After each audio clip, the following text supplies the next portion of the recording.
1991 से राजनीति कार्यकर्ता के नाते काम कर रहा हूँ। चुनाव लड़ा भी है, लड़वाए ज़्यादा हैं। 91 में जो पहला चुनाव में मैंने पार्टिसिपेट किया वो मैंने एक बूथ के एजेंट के रूप में किया था। और आज एक चुनाव दिल्ली में हो रहा है, बाई इलेक्शन हो रहा है कॉरपोरेशंस का। उस चुनाव को मैं स्टेट लेवल पर लिटरेचर और मटेरियल के रूप में हेड कर रहा हूं और उस पर्टिकुलर कॉन्स्टिट्यूएंसी में उस इलेक्शन का प्रभारी भी हूं। चुनाव प्रबंधन अपने आप में बहुत वास्ट विषय है और ये इस बात पे भी निर्भर करता है कि चुनाव किस तरह का है, किस लेवल का है और किस क्षेत्र का है। तो मैं समझता हूं कि जो टाइम मुझे दिया गया है उस टाइम में मैं प्रयास करूंगा कि इस विषय के साथ न्याय कर सकूं और जो गागर में सागर भरा जा सकता है वो भरने का प्रयास करूंगा।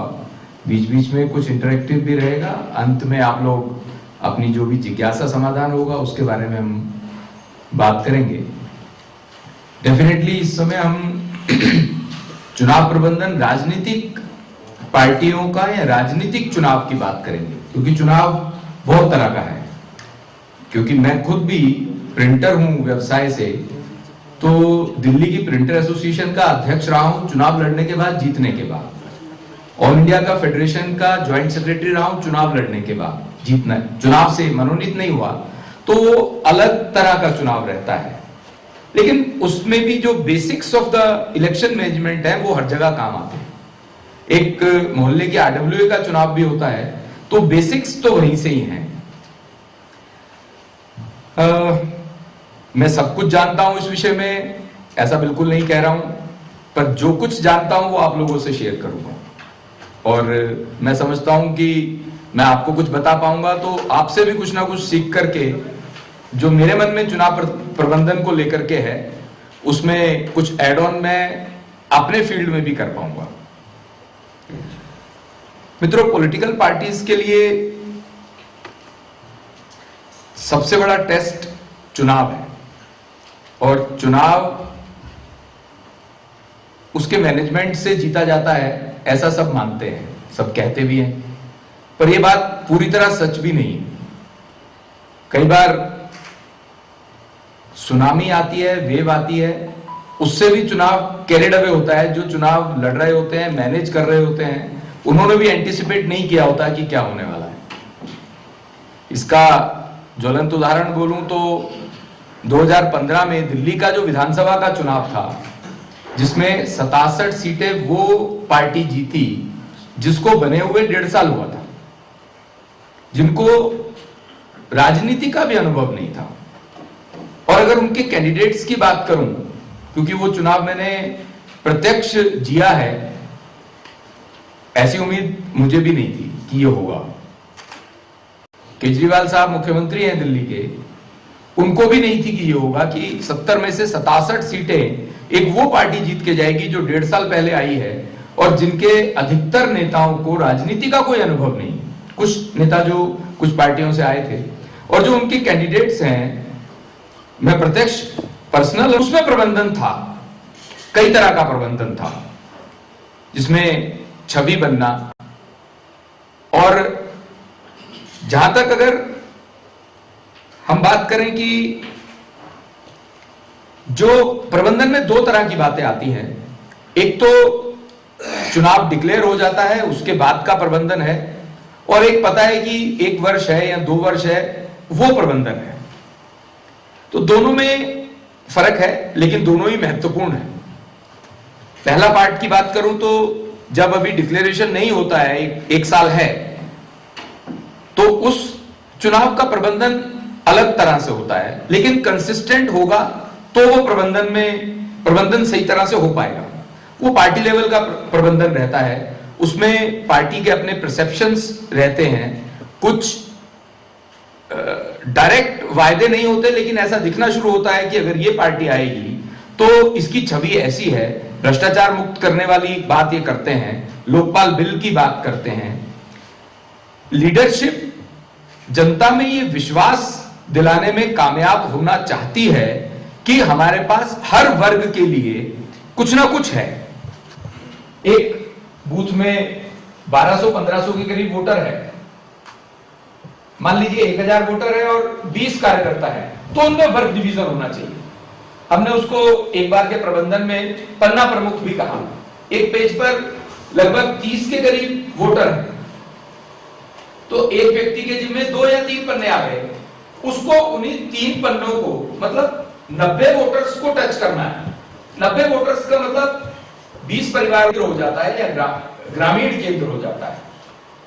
उसके अंदर 5 से 6 बूथ होते हैं, जैसे एक सेंटर है जहां पर 5 या 6 बूथों का वोट पड़ेगा, उसको हम शहरी केंद्र का नाम देते हैं।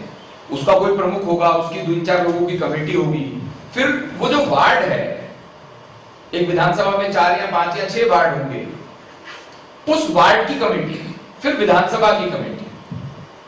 लेकिन विधानसभा, कई विधानसभा बहुत बड़ी बड़ी है भारत के अंदर, लेकिन फिर भी उनके ऊपर जिला है, जिले के ऊपर प्रांत है। जिले की कमेटी, विधानसभा की कमेटी, प्रांत की कमेटी, प्रांत की कमेटी ये पिरामिड की तरह बन जाता है। प्रांत की कमेटी नीचे तक सुपरवाइज करती है अपने पदाधिकारियों के द्वारा। इन वर्कर्स का जो प्रदेश का अध्यक्ष है वो भी वर्कर है, और जो हमारा बूथ का अध्यक्ष है और बूथ का कार्यकर्ता है वो भी वर्कर है। लेकिन इनका डिफरेंट लेवल्स पर ट्रेनिंग होना, प्रशिक्षण होना, ये बहुत महत्वपूर्ण है। समय में जब हम चुनाव में जाएंगे, उसके लिए मैंने अभी उदाहरण दिया दिल्ली में केजरीवाल साहब का, उनकी एक प्रिसेप्शन, प्रोफेसर साहब है अनिल कपूर है दिल्ली में लाजपत नगर में, वो सीए के स्टूडेंट्स को पढ़ाता है पिछले 20-25 साल से। उदाहरण दे रहा हूं सर, उसके सीए बनाए हुए स्टूडेंट्स इतने हैं। तो ऐसा जो की वोटर है इंडिविजुअल, उनसे भी संपर्क होना चाहिए, उनकी एक लिस्ट होनी चाहिए। डॉक्टर है, एक डॉक्टर के पास एक दिन में 100 मरीज भी आते हैं, और अगर डॉक्टर साहब ने मरीज को कह दिया कि भाई ये हर्ष मल्होत्रा बढ़िया आदमी है, बस वोट देना दे, नहीं कहे वो, लेकिन सिर्फ इतना ही बोलते हैं कि बढ़िया आदमी है, तो उसका परसेप्शन बनना शुरू हो जाता है। डॉक्टर्स हैं, प्रोफेसर्स हैं, इस तरह के जो भी कहीं मासिस को टच करने वाले लोग हैं, कुछ रिनाउंड लोग होते हैं जिनकी लोग मोहल्ले में इज्जत करते हैं, जो किसी भी पॉलिटिकल पार्टी से संबंधित नहीं होते, पर समाज की सेवा किसी ना किसी रूप में करते हैं। ऐसे लोगों की भी एक लिस्ट होनी चाहिए। एसोसिएशंस हैं, क्लब्स हैं, पार्टीज मास मोबिलाइजेशन में काम करती है। जो कैडर बेस्ड पार्टी वो 2-3 ही मानता है। तो फिर भी जो पार्टी कैडर बेस्ड नहीं है लेकिन उनका कार्यकर्ता होता है, मैंने कहा कैडर बेस्ड पार्टी है जो निर्भर ही कैडर पे करती है, लेकिन बाकी पार्टियों के पास भी कार्यकर्ता होता है और अलग अलग स्तर पे होता है। उन सब कार्यकर्ताओं की एक सूची जिसमें पुराने और नए का बाइफर्केशन भी होना चाहिए। पुराना कार्यकर्ता परिपक्व होता है, उसको थोड़ा मना, कुछ नहीं भी हो तो कैंडिडेट की फोटो हो, उसके बारे में वोट मांगने के लिए 1-2 लाइन हो, पार्टी का झंडा हो, सिंबल हो, कोई एक लाइन, कोई फर्क नहीं पड़ता उससे। स्टिकर्स पर सब जगह पर एक ही तरह के बातचीत, ये आपको न्यूट्रल वोटर आपको लेके आता है। कोई ना कोई एक तो स्लोगन यहां पे रखने चाहिए दिमाग में जो बोल रहे हैं। जैसे युवा वर्ग मिला, मेरे को ये बात तो बाद में समझ में आई, मैंने अपने लेक्चर में आज इनपुट इसलिए करी। मैं एक बार बोलता था, पता नहीं कहां से दिमाग में आ गई, कि युवाओं से मिलता था तो बोलता था अपने चुनाव में, बॉस वोट देने जरूर जाना, किसी को भी देना, please go for the voting. मेरे इस वाक्य ने मुझे बहुत वोट दिलाया, मुझे बाद में बता लगा। न्यूट्रल वोटर उससे उनको लगा, मेरे को आके कहा कि साहब आपने ये बात जो बोली थी ना कि वोट देने जरूर जाना, इस बात से लगा कि you are thinking something different also, लोकतंत्र के बारे में भी सोच रहे। तो मैंने ये सोच के नहीं बोला, ऐसे ही दिमाग में आ गया, क्योंकि चुनाव आयोग को नोटिस लगे हुए थे कि वोट के लिए जरूर जाना चाहिए। वो पढ़ा, दिमाग में रह गया और वो बोलना शुरू हो गया। मैं बोलता रहा बीच बीच में, पर मैं बोलता युवाओं से था क्योंकि वो फर्स्ट टाइम वोटर भी थे बहुत से। उनको बोलता था वोट देने जरूर जाना। इस बात का बहुत फायदा होता है। ऐसे ही कुछ ना कुछ वाक्य स्लोगन यहाँ पे रखने चाहिए कैंडिडेट को बोलने के लिए, उससे बहुत असर पड़ता है। कई बार आपको पता भी नहीं होता और आपको वोट मिलता है। टॉकिंग पॉइंट्स टू पब्लिक, आप पब्लिक मीटिंग में जो बोलेंगे बोलिए, लेकिन पर्सनल कॉन्टेक्ट में कुछ बातें जरूर रहनी चाहिए। और कैंडिडेट को अपने इलेक्शन इंचार्ज को फॉलो करना चाहिए।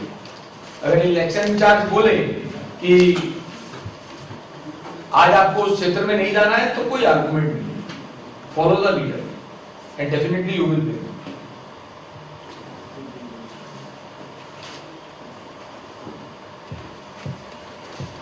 सबसे महत्वपूर्ण पक्ष बूथ मैनेजमेंट का है।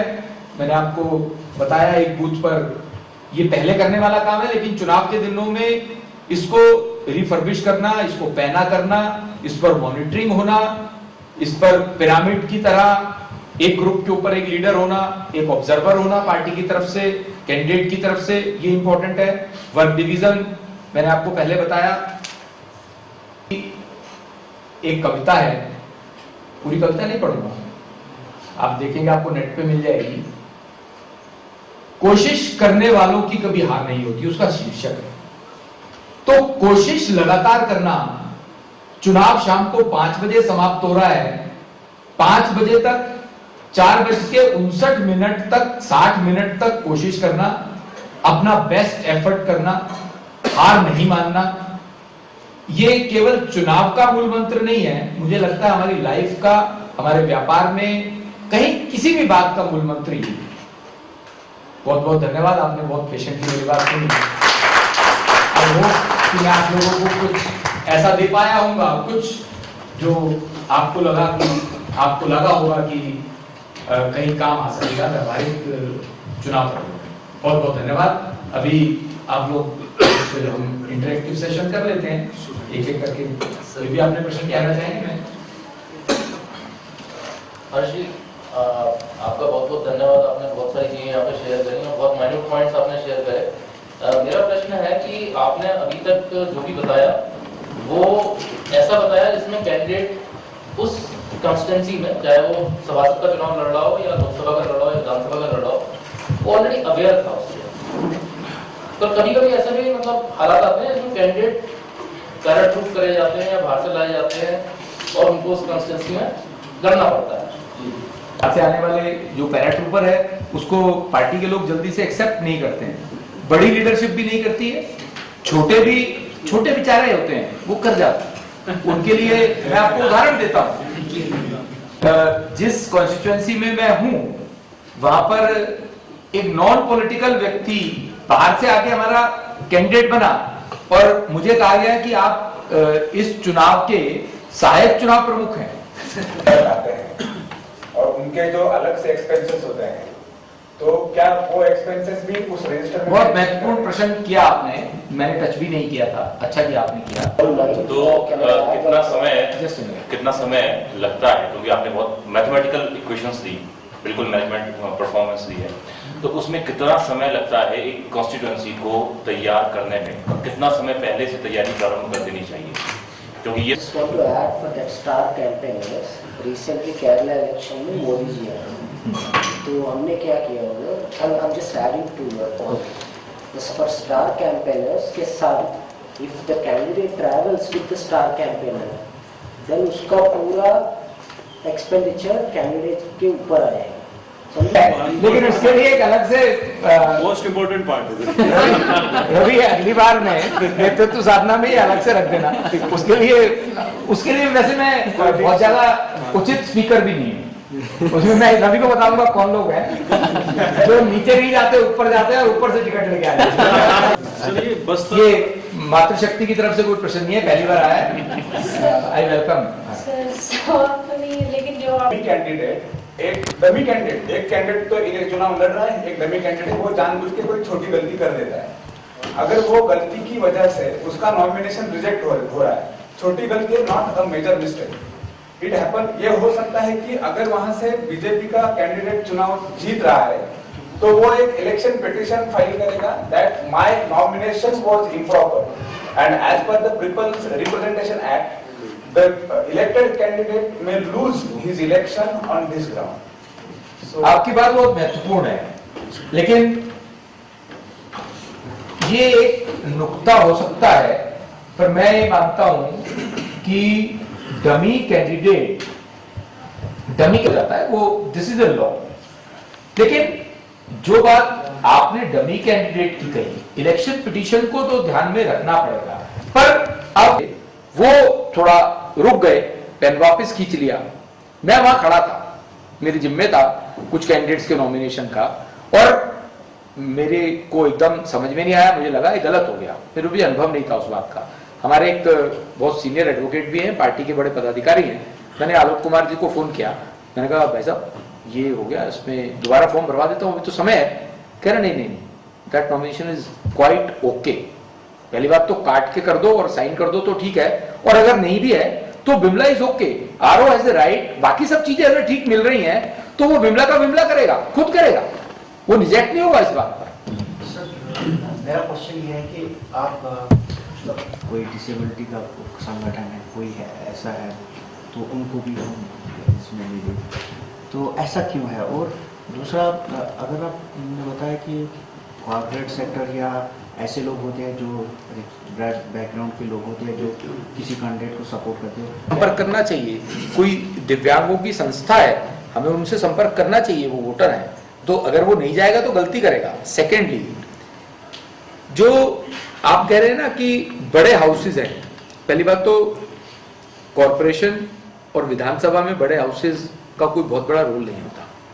सांसद वाले चुनाव में और जो नेशनल लेवल पे सरकार बनती है या राज्य में जो सरकार बनती है, तो जो ऊपर का मंत्रिमंडल है वो कॉर्पोरेट हाउसेज के लिंक में आता है, उनके काम होते हैं, उनको डोनेशंस होती होंगी, ये बात सही है। लेकिन काम जमीन पे किसको करना है, अंडर प्रिविलेज के साथ किसको टच में रहना है?